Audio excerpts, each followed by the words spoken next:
তো guys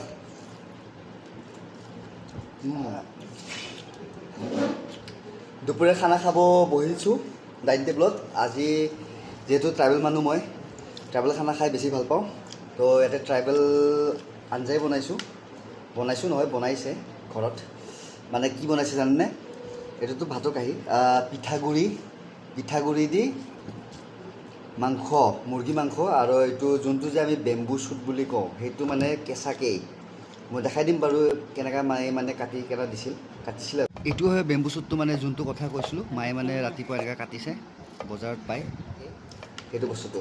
first of all মই এই দেখাওঁ, এই চাওক, এইটো হ'ল বেম্বু শ্বুটটো হা, বেম্বুটো আৰু বাঁহৰ গাজা, এইটো পিঠাগুড়িৰ কাৰণে গটা হৈ আছে এইটো। আৰু ইয়াতে আছে আপোনাৰ চিকেন, মানে গৰম কাৰণে চামুচ লৈছোঁ দেই, আৰু হাতৰ লাৰিবলৈ অলপ বেয়া দেখা পায় আৰু আঠা হৈ থাকে আঙুলিবিলাক। এইটো চিকেনটো দেই, মজা। এতিয়া খাম, খাই মানে বেলেগ মজা লাগিব দেই, টেষ্টি লাগিব। মানে ট্ৰাইবেল খানা মজা লাগে। মছলা নহয় দেই গাইছ, মছলা নহয়। বহুতে কৈ থাকে মছলা কিয় নাই, আমুক নাই, কালাৰ কিয় নাই, এইবিলাক বাদ দিয়ক। কিমান জীৱন কিমান মছলা খাব, কিছুমান থলুৱা খানাও খাব লাগে। এইটো হৈছে থলুৱা খানা।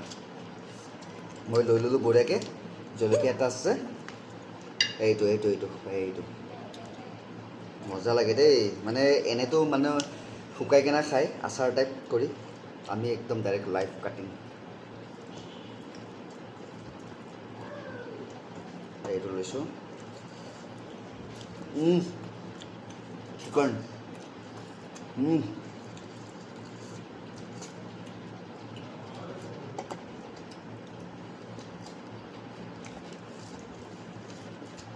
তো গাইস